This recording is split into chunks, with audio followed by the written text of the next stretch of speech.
အခုခေတ်မှာဒီလိုမျိုး AI tools တွေကိုအသုံးချပြီးတော့ကိုယ့်ရဲ့စိတ်ကူးတဲ့ idea တွေအတိုင်းအရန်လန်းတဲ့ AI video တွေကိုဖန်တီးလို့ရနေပြီဆိုရင်စိတ်ဝင်စားတာ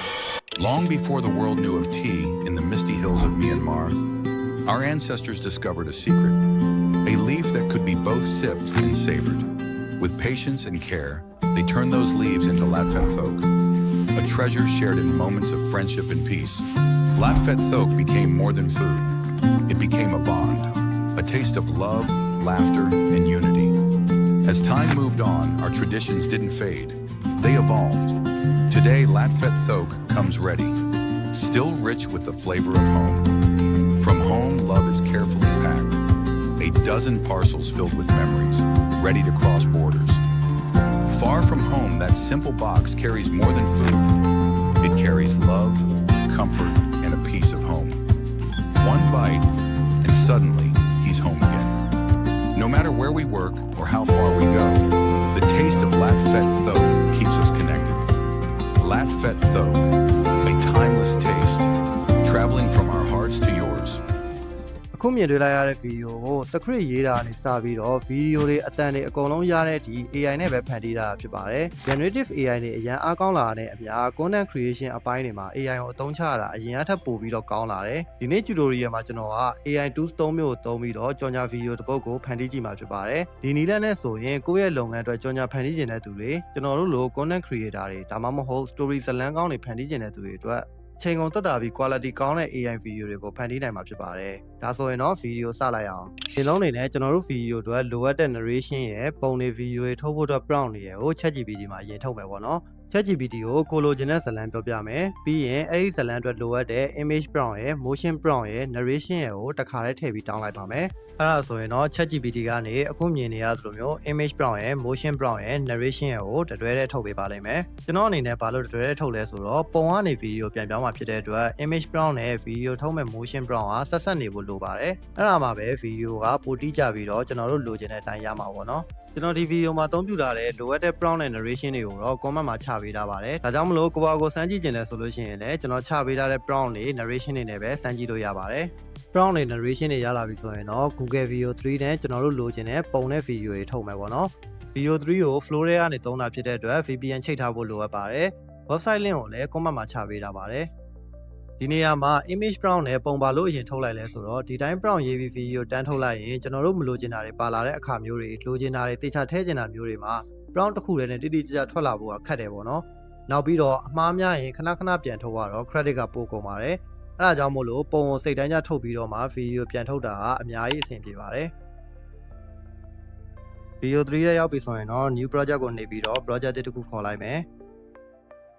ပြီးတော့ဒီရက်ပိုင်းမှာပဲ video 3.1 ထွက်နေတာဖြစ်တဲ့အတွက်ကျွန်တော် video 3.1 နဲ့ဒီ video ထဲမှာစမ်းပြလာပါတယ်ပြီးရင်တော့ကျွန်တော်တို့က prompt ကနေပြီးတော့ video တန်းထုတ်မှာမဟုတ်ဘဲနဲ့ပုံရင်ထုတ်မှာဖြစ်တဲ့အတွက်ဒီနေရာမှာ text to video ဆိုပြီးပေါ်နေတဲ့ဟာကို frame to video ဆိုတဲ့ option ကိုပြန်ရွေးပေးရပါမယ်ပုံထုတ်ဖို့အတွက်အခုဝိုင်းပြလာတဲ့အပေါင်းပုံစံ icon လေးကိုနှိပ်လိုက်မယ်ပြီးရင်တော့ generate image ဆိုတာကိုထည့်ရွေးလိုက်ပါပြီးရင်တော့ပုံထုတ်ဖို့အတွက် prompt ရေးထည့်မယ်ပေါ့နော် prompt အတွက်ကတော့ Sona ChatGPT ကထုတ်ပေးတဲ့ prompt ကိုပဲပြန်ခုထည့်လိုက်ပါမယ်ဒီနေရာမှာ ChatGPT ကိုထုတ်ခိုင်းတာတော့ကျွန်တော်တို့က image prompt ရော motion prompt ရောနှစ်ခုလုံးထုတ်ခိုင်းတာပါပေါ့နော်အခုဒီမှာကတော့ပုံပဲရင်ထုတ်မှာဖြစ်တဲ့အတွက် image prompt ကိုပဲ copy ထည့်ပေးရမှာဖြစ်ပါတယ် video motion prompt ကိုတော့လောလောဆယ်မှာထည့်ရမလို့သေးပါဘူး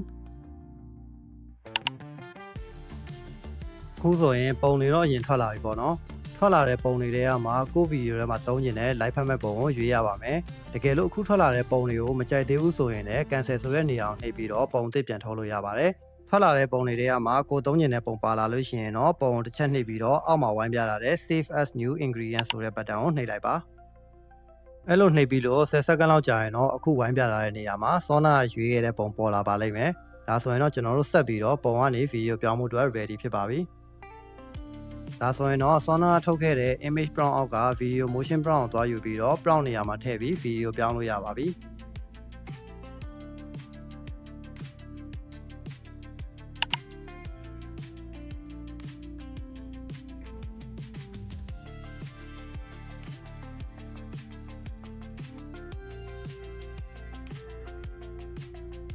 10မိနစ်လောက်စောင့်ပြီးတော့ video ရပြီပေါ့နော်ပထမဆုံးထွက်လာတဲ့ video ကအဆင်ပြေပြေတစ်ချက်ကြည့်ပါမယ်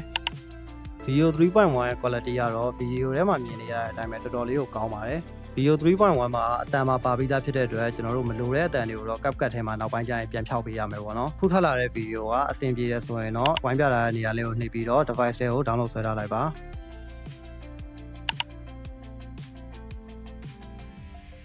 ပြီးရင်တော့နောက်ကျန်သေးတဲ့ဆင်းတွေအတွက်ကိုလည်းအခုထုတ်သွားသလိုပဲကျွန်တော်တို့ပုံရင်ထုတ်မယ်ပြီးတဲ့အခါကျရင် video ထုတ်မယ်အဲ့ဒီတိုင်းပဲအဆင်းထုတ်သွားမယ်ပေါ့နော်။ဒါဆိုရင်တော့ဒုတိယမြောက်ဆင်းထုတ်ဖို့အတွက်ကျွန်တော်တို့ image brown ကိုအရင်လာယူလိုက်မယ်။ဝိုင်းပြလာတဲ့နေရာမှာ frame to video ဆိုတာကိုရွေးထားမှာဖြစ်ပြီးတော့ပြီးရင်တော့ plus ပုံလေးကိုနှိပ်ပြီးတော့ပုံရင်ထုတ်လိုက်ပါမယ်။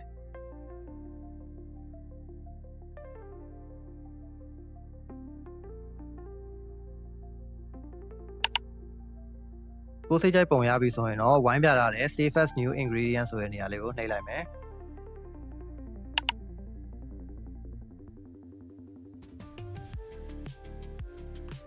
ပြီးရင်တော့ဒီဆင်းနဲ့သက်ဆိုင်တဲ့ motion brown ကိုသွားယူပြီးတော့ video ဖြစ်ပြောင်းလိုက်ပါမယ်။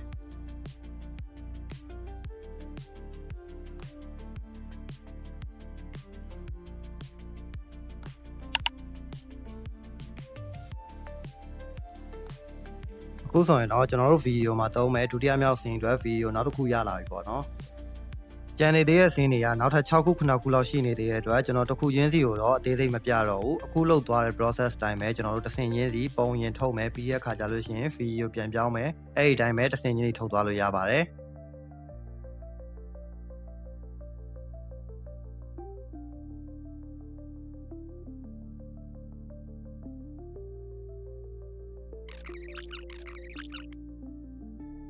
ပြီးရင်တော့ကျွန်တော်တို့နောက်ခံစကားပြော narration တော့ကို 11 lab AI မှာသွားထုတ်မယ်ပေါ့နော်တချို့ကတော့ထင်ကြလိမ့်မယ် video 3မှာကျွန်တော်တို့တခါတည်းအတန်ထည့်လို့ရတာကိုဘာလို့မထည့်ရလဲဆိုပြီးတော့ပေါ့နော်တကယ်တော့ video 3မှာမြန်မာအတန်အောင်ထည့်လို့ရနေပြီဒါပေမဲ့ဒီလိုမျိုးကြော်ညာ video မှာနောက်ခံတန်နဲ့ထည့်ဖို့အတွက်ကြတော့ video 3အတန်အရင်အဆင်မပြေသေးဘူးဒါထုတ်နေကြသူတွေဆိုရင်တော့သိတယ်ပေါ့နော်အဲ့ဒီအတွက်ကြောင့်မို့လို့ကျွန်တော်က11 lab မှာပဲနောက်ခံတန်ကိုတက်သွားထုတ်တာဖြစ်ပါတယ်တခြားကိုသုံးနေကြ narration ထုတ်ပေးတဲ့ AI တွေရှိရင်လည်း AI tools တွေနဲ့ထုတ်လို့ရပါတယ်ကျွန်တော်အခုသုံးပြလာတဲ့11 lab AI ရဲ့ website link ကိုတော့ video ရဲ့ comment မှာချပေးထားပါတယ်ဒီမေးကောင်းတစ်ကောင်းရှိအောင်လည်းအကောင့်သစ်ဖွင့်ပြီးသုံးလို့ရမှာဖြစ်ပြီးတော့ free ကောင်းတစ်ကောင်းကိုအတန်ဖိုင်3ဖိုင်ထိထုတ်ခွင့်ပေးထားပါတယ် narration ထုတ်ဖို့အတွက်စာသားကျွန်တော်တို့မှာ AI ကထုတ်ပေးတာရှိပြီးသားဖြစ်တဲ့အတွက်ကျွန်တော်အခုဝိုင်းပြလာတဲ့ text to speech ဆိုတဲ့ဟာကိုပဲရွေးလိုက်ပါ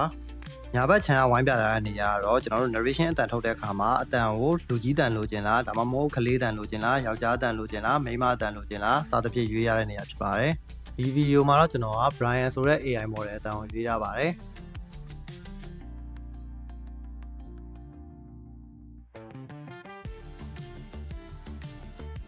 ကိုစိတ်ကြိုက် AI model ရွေးပြီးတဲ့အခါကျရင်လည်းအတန်မထုတ်ခင်မှာ speed တွေ stability တွေကိုကိုစိတ်ကြိုက် adjust လုပ်ပြီးတော့မှထုတ်လို့ရပါတယ်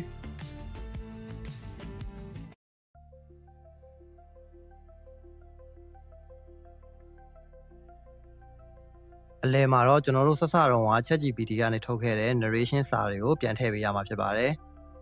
narration အတွက်လိုအပ်တဲ့စာသားတွေကိုလည်းကျွန်တော် video ရဲ့ comment မှာချပေးထားပါတယ်ပြီးရင်တော့ကျွန်တော်အခုဝိုင်းပြလာတဲ့နေရာလေးကိုနှိပ်ပြီးတော့အတန်ဖိုင်ထုတ်လိုက်ပါမယ်။generate လုပ်ပြီးလို့စက္ကန့်ပိုင်းလောက်ဆောက်လိုက်တာနဲ့အောက်ဖက်မှာအခုလိုမျိုးအတန်ဖိုင်ပေါ်လာတာကိုတွေ့ရပါလိမ့်မယ်။ကြားလာတဲ့အတန်ဖိုင်ကကိုယ်စိတ်တိုင်းကြားရဲဆိုရင်တော့အခုဝိုင်းပြလာတဲ့နေရာလေးကိုနှိပ်ပြီးတော့ set ထဲကို download ဆွဲပြီးထည့်ထားလိုက်ပါမယ်။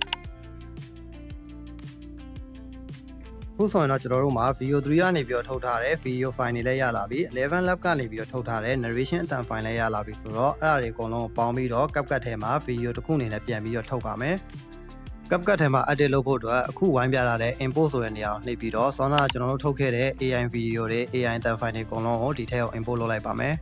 ။ပြီးရင်တော့ကျွန်တော်တို့ video clip တစ်ခုချင်းစီကို video ထုတ်တုန်းအတိုင်းတစ်ခုချင်းစီစီလိုက်ပါ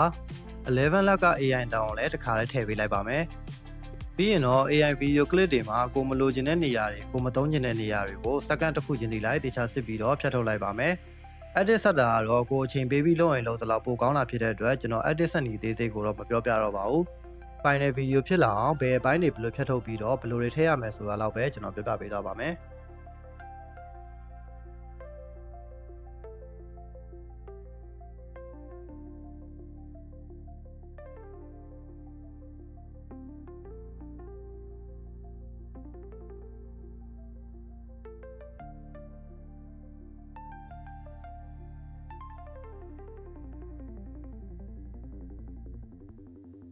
ကျွန်တော်တို့ AI video clip တွေနဲ့ narration တွေကိုကိုယ်စိတ်ကြ edit ဆက်ပြီးဆိုရင်တော့ background music ထည့်ပါမယ်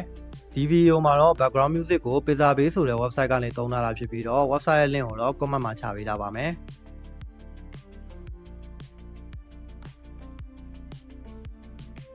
music လည်းထည့်ပြီးပြီဆိုရင်တော့ clip တစ်ခုနဲ့တစ်ခုကြားမှာပို့ပြီးတော့ကြည့်ကောင်းသွားအောင်လို့ CapCut ထဲမှာရှိတဲ့ transition လေးတွေထပ်ထည့်လိုက်ပါမယ်